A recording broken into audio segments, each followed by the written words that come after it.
अस्सलामुअलैकुम viewers, how are you all? I hope you all are fine. I am Imran Aziz और मैं अपने channel से आपको वेलकम करता हूँ sharjah.com से। आज हमारी वीडियो का टॉपिक है पावर, जो कि आपके फ़िज़िक्स के चैप्टर 8 का पार्ट 2 है। पार्ट 1 में हमने वर्क को डिस्कस किया था, जिसमें वर्क की डेफिनेशन, फार्मूला, एसआई यूनिट्स और उसके डिफरेंट केसेस को डिस्कस किया था। इस वीडियो में हम वर्क, एनर्जी एंड पावर जो चैप्टर आपका है उसका सेकंड पार्ट हम आज एक्सप्लेन करेंगे, जिसका सेकंड पार्ट है पावर।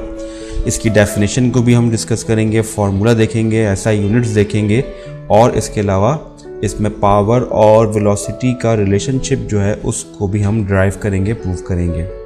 तो let's get start our topic.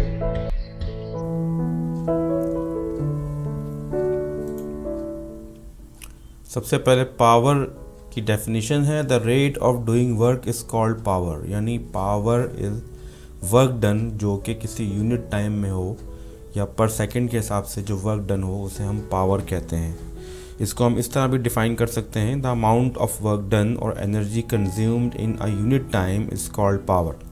यानी एक सेकंड में कंज्यूम होने वाली एनर्जी को पावर कहते हैं। फॉर एग्ज़ाम्पल कि अगर कोई मशीन जो है वो 100 जूल्स का वर्क करती है या 100 जूल्स की एनर्जी यूज़ करती है 5 सेकंड्स में, तो हम ये कहेंगे कि वो पर सेकंड 20 जूल्स की एनर्जी यूज़ कर रही है। तो हम क्या करेंगे, 100 को डिवाइड कर देंगे 20 से। इट मीन्स कि एनर्जी को जब डिवाइड किया जाए टाइम से तो पर सेकंड के हिसाब से जो एनर्जी यूज़ हो रही है वो आती है और उसको हम पावर कहते हैं। इसको हम एक फार्मूले को इस तरह से हम एक्सप्लेन कर सकते हैं कि पावर का जो फार्मूला है वो है रेट ऑफ डूइंग वर्क। तो वर्क से हमने जब डिवाइड किया टाइम को, तो work divided by time is called power. इसको हम इस तरह भी डिफ़ाइन कर सकते हैं कि ratio of work and the time is called power, यानी P is equal to W/T। और अगर इसका SI यूनिट हम देखें तो वर्क का SI यूनिट जूल होता है और टाइम का SI यूनिट सेकंड है, तो पावर का SI यूनिट बनता है जूल्स पर सेकंड। और जूल्स पर सेकंड इसको हम J/S या JS की पावर -1 ऐसे भी लिख सकते हैं। और इसको वॉट कहा जाता है, जो कि जेम्स वॉट एक साइंटिस्ट थे, उनके नाम पे ये पावर का यूनिट रखा गया है, क्योंकि उन्होंने स्टीम इंजन में मॉडिफिकेशंस करके इंडस्ट्री में एक रेवोल्यूशन लाए थे और पावर का कॉन्सेप्ट उन्होंने मज़ीद बेहतर बनाया कि स्टीम इंजन को पावर के हिसाब से कितना इन्हेंस किया जा सकता है। तो ये तो उसका यूनिट हो गया। अब हम देखते हैं कि वॉट क्या है, इसको डिफ़ाइन कैसे करें। इसको डिफ़ाइन हम इस तरह करेंगे कि एक वॉट की जो पावर होती है is that power which is equal to the quantity of 1 joule of work done in 1 second. कि 1 जूल का वर्क अगर 1 सेकेंड में हो रहा है तो पावर 1 वॉट कहलाएगी और यही पावर या वॉट की डेफिनेशन बन जाएगी।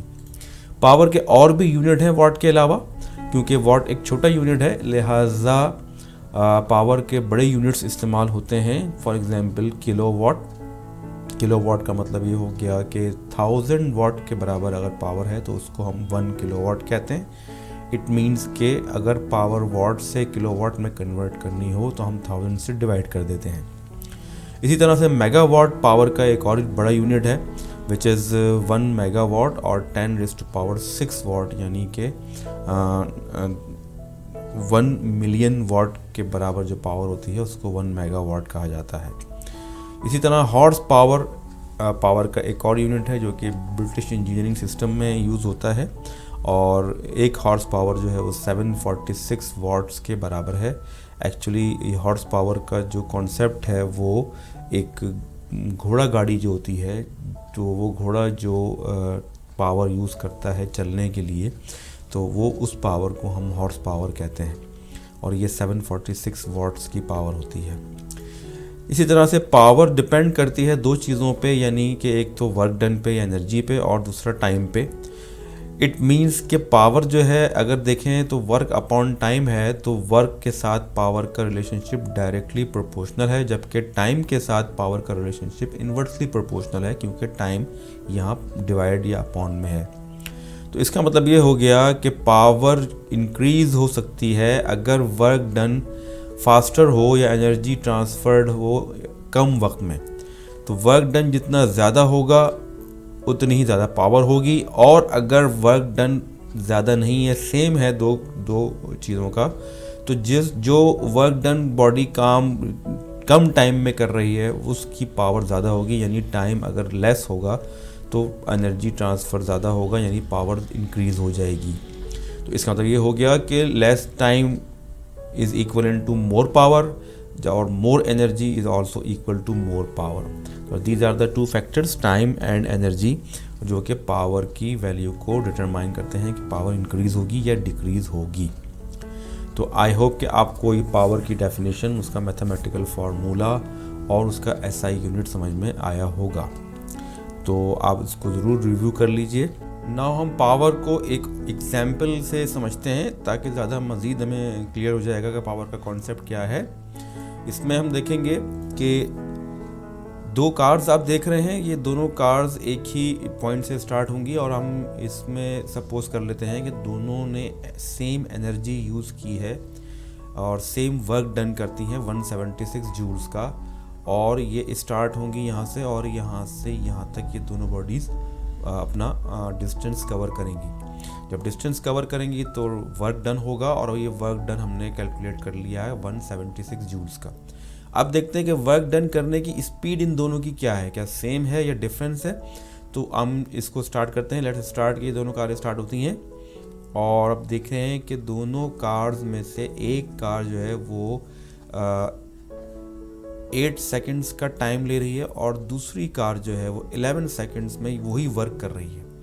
तो इट मीन्स कि अगर हम देखें कि ये वाली कार जो है जो 8 सेकंड्स में 176 जूल्स का वर्क कर रही है, वो 22 जूल्स का वर्क कर रही है पर सेकंड के हिसाब से, तो इसकी पावर हो गई 22 वाट्स।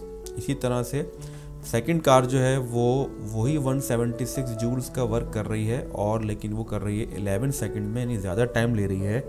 तो इट मीन्स कि जब डिवाइड किया हमने वर्क डन को टाइम से, तो हमारे पास आ रहा है आंसर 16 वाट्स। इट मीन्स कि इस कार की पावर 16 वाट्स है और पहली वाली कार की पावर 22 वाट्स है। दैट्स वाई कि पहली वाली कार ने कम टाइम में वो वर्क परफॉर्म कर लिया, तो इसकी पावर ज़्यादा है, जबकि दूसरी कार ने वही वर्क ज़्यादा टाइम में परफॉर्म किया तो उसकी पावर कम है।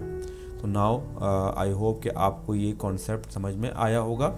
हम देखते हैं कि work done in less time, अगर कम टाइम में वर्क डन हो तो पावर ज़्यादा होगी, और इसी तरह से यहाँ पर सेकंड कार ने वर्क डन किया ज़्यादा टाइम में, मोर टाइम, तो उसकी पावर कम है, यानी वो लेस पावर है। तो आई होप कि आपको ये पावर का कॉन्सेप्ट समझ में आया होगा। नाउ स्टूडेंट्स, अब अगले टॉपिक की तरफ चलते हैं, और हमारा अगला टॉपिक है relation between power and velocity. तो आप देख रहे हैं कि पावर और वेलोसिटी में क्या रिलेशनशिप है, इसको हम एक फार्मूला इससे शो करेंगे, उसको ड्राइव करेंगे। तो सबसे पहले तो हम देखेंगे कि जो पावर की डेफिनेशन है वो है power is equal to work upon time, यानी P is equal to W upon T, जैसा कि हमने अभी पढ़ा था पहले। नाउ वर्क जो है वो हम पहले से जानते हैं कि वर्क का जो फार्मूला है वो है फोर्स मल्टीप्लाई बाय डिस्प्लेसमेंट, यानी W is equal to F multiply by D। तो अगर हम वर्क का ये फार्मूला या वर्क की ये वैल्यू पावर के फार्मूले में पुट करते हैं, तो वर्क की जगह आ जाएगा F मल्टीप्लाई बाय D। तो पावर का जो फार्मूला है वो चेंज हो जाएगा और वो बन जाएगा power is equal to force multiply by displacement upon time, यानी वर्क की जगह फोर्स मल्टीप्लाई बाय डिस्प्लेसमेंट हो गया और टाइम की जगह टाइम है। तो इस तरह से ये फार्मूला थोड़ा सा मॉडिफाई हो गया। अब हम ये भी जानते हैं कि डिस्प्लेसमेंट अपॉन टाइम ये वेलोसिटी का फार्मूला है, यानी velocity is the displacement covered by a body in unit time. So velocity v is equal to होती है d अपॉन टी। तो अब d अपॉन टी की जगह यहाँ हम पुट कर देंगे v को, यानी वेलोसिटी को, तो फॉर्मूला कुछ इस तरह बन जाएगा कि P is equal to F multiplied by V, यानी power is equal to force multiply by velocity. तो पावर का ये रिलेशनशिप आ गया हमारा कि पावर और वेलोसिटी में क्या रिलेशनशिप है, और ये देखते हैं कि पावर जो है वो फोर्स और वेलोसिटी का प्रोडक्ट है। इट मीन्स कि power will be increased when force is increased, यानी power is directly proportional to force, and also power is also directly proportional to velocity और speed, कि speed जितनी ज़्यादा होगी बॉडी की वो उतनी ही ज़्यादा पावर कंज्यूम करेगी। तो आई होप कि आपको ये पावर और वेलोसिटी का फार्मूला समझ में आया होगा। एक सिंपल सा फार्मूला डेरिवेशन है, और ये डेरिवेशन हम अक्सर न्यूमेरिकल प्रॉब्लम्स को सॉल्व करने में हम यूज़ करते हैं। तो thank you very much students, I hope कि आपको ये टॉपिक, ये वीडियो पसंद आई होगी। आपको अगर ये वीडियो पसंद आई है तो काइंडली इसको लाइक ज़रूर कीजिएगा, और अगर आपने मेरे चैनल को सब्सक्राइब नहीं किया तो इसको भी सब्सक्राइब कर दीजिए, ताकि आपको मेरी हर वीडियो, नई वीडियो आपको मिल सके। इंशाल्लाह मज़ीद वीडियोस के साथ फिर हाज़िर होंगे, तब तक के लिए अल्लाह हाफ़िज़।